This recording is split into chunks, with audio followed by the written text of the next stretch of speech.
So I want to talk a little bit about fighting back. Yeah, and I go through this constantly where I'm talking about different phases of this entire process, and sometimes it's a bit triggering for people, and I just need to explain a little bit.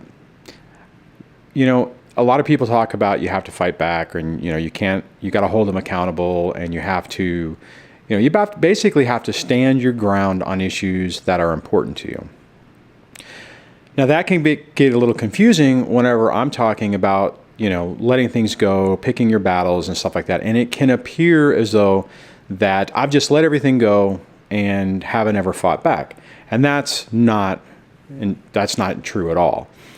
And I went through a lot of the same phases that everyone else is talking about, where in the beginning stages, you're just so caught up in the anger and the frustration that you need to do something. So everyone's talked about different things that they've been able to do. And one of the things that I did, and I know I made other videos about it, but is I sued her in small claims court. Whether that was appropriate or not, that's open for debate.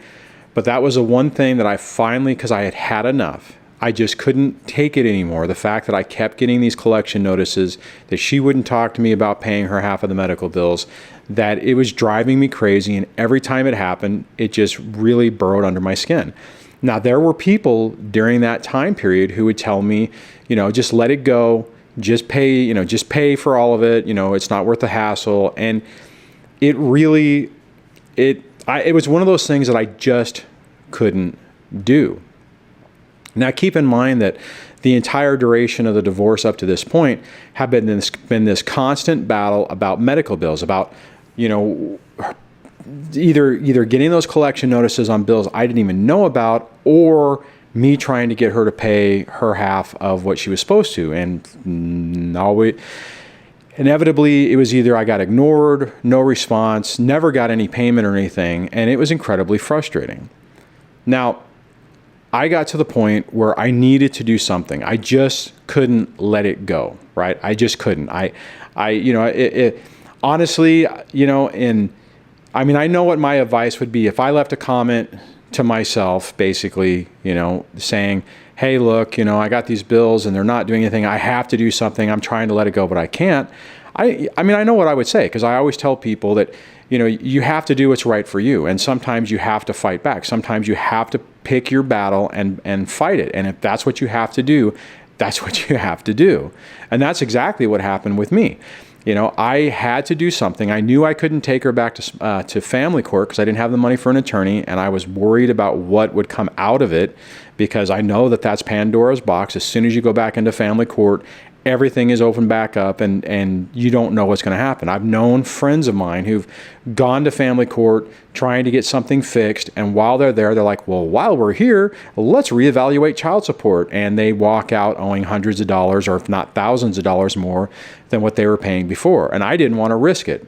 I felt pretty confident that if we got into that situation, I probably would be okay. But again, I didn't want to risk it for that, and I didn't have the money to hire an attorney. So for me, fighting back through small claims court, even though there's a strong possibility that had we gone into a judge, the judge might have said, this issue is not a family court, not a small claims court issue, you need to go to family court.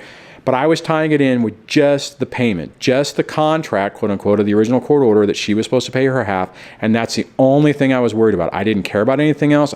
All I wanted was the payment for those things, right? So anyways, that's the route I went. I went that way to try to minimize to minimize the exposure of damages to me.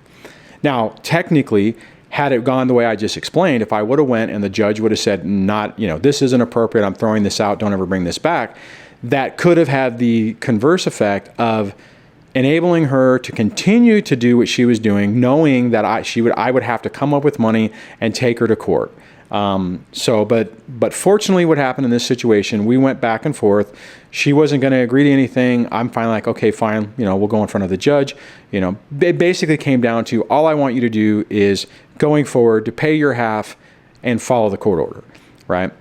So And that worked. In my situation, that worked. Now, there were fallouts to that. I mentioned that before in some older videos. She then found another way. She went after the retirement account, and because of an error in it, they were going to give her the entire balance. So I had to hire an attorney to fight that battle.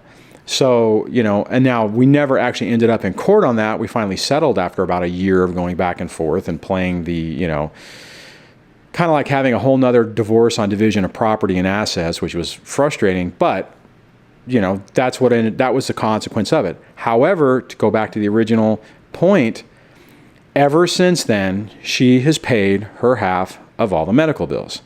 She doesn't pay them on time, but she's paid them. There have been a couple of times, which I think I mentioned in other videos, where I was worried that maybe she was trying to play the game and was going to stop paying, but she always has, since that time, has paid. Now, and that goes into my point about picking the battles, right? So I picked a battle. I weighed my options. I understood pretty much the risks, and it paid off in that situation. So, when I'm advocating finding a good place to kind of let things go, that's what I'm talking about. But that important part of that is getting to the point where you do something to where you feel okay, to where if you're not fighting every little incident, that you're okay with it. And that's what that got me to, right? I fought for the medical billing issues. She basically was bypassed the Qualified Retirement Disbursement Order, and just sent a copy of the court order to the retirement plan, savings plan, and they were going to follow that and just give her basically the entire amount of money because there was a problem with the date. And so did that, and then had to hire an attorney and had to go through that process. But since then, and it's been about 2 years, everything has been basically stable. The key on that is, I pushed back on the medical billing, and then when she tried to do the other thing to I personally think it was retaliatory. It's like, okay, well, you did this, so now I'm going to do that. I was able to fight that and get that back to the number that it should have been, after a year of playing stupid little games on that. And, that's what I'm talking about when I say that, right? So I'm not in a situation right now where I'm wanting to find some battle to take her back to court to try to do something or change custody or whatever. Everything is basically stable. Now if the kids were begging to live with me, okay, I would consider it. Now, conversely, if the kids were begging to live with her, I wouldn't just agree to that. I would probably fight that as well, just because I'm worried that 100% or 80-20 or 90-10 or whatever amount of time. I'm not sure if my kids, I don't know. I don't know what the impact would be on that. So I wouldn't just roll over on that, I don't think.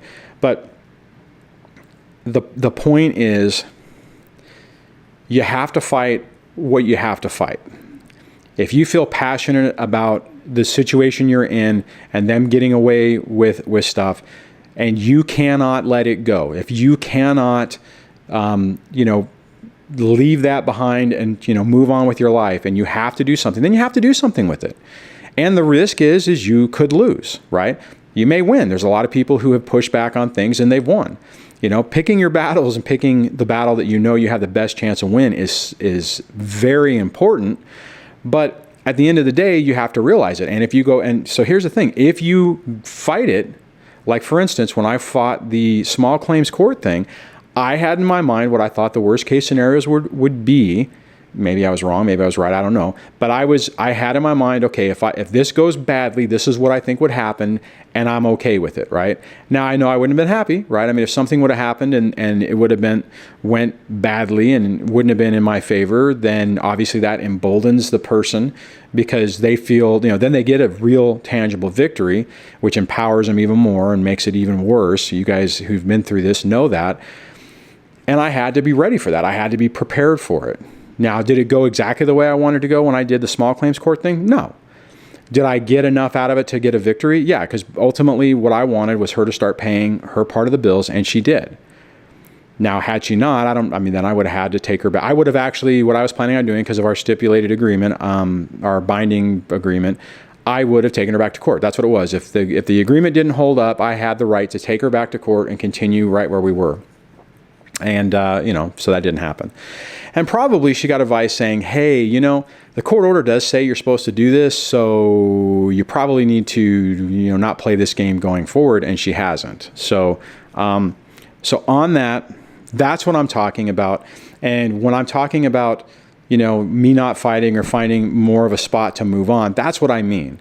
But there is a significant first step in that, and that is getting to the point where you're ready to do that, where it's okay to do that, where you've done whatever you need to do to make peace with it to move forward. Okay, and that's super important. That is super important, because until you get to that point, you're not really going to be able to do it, because you're going to be too angry that they're getting away with something else, that you're not trying to fight back, or you're not holding them accountable. So I hope that clarifies that. I know sometimes, I get worried that the message gets a little lost in translation, even though it's coming from me. And I just wanted to readdress that, just so that you guys understand what I'm talking about. And when people when people comment or make comments about their situation and how they can't do that, I absolutely get it. Like I said at the beginning of this video, in the beginning stages of this, I wouldn't have been able to do it either. I had to do something. I tried to fight back initially with the co-parenting stuff. You have to share information. That was a failure. I tried to work with her on doing, time and different stuff with the kids. That didn't work. Everything I tried, I basically got slammed in the face on, and I had to go through those different experiences, have some victories, have some defeats, to be able to say, okay, you know what, I've been there, I've done that. I don't need to waste my time doing that anymore. Now, conversely, just to clarify, everything is relatively stable. There are some stupid shenanigans that are going on. It's very covert. There's nothing significant enough to where I feel that that I could be victorious going to court. So I'm kind of in this, North Korea, South Korea stalemate, to where we're just waiting, right? The kids are basically stable. The environment here is basically stable. She's keeping them alive when she's with them.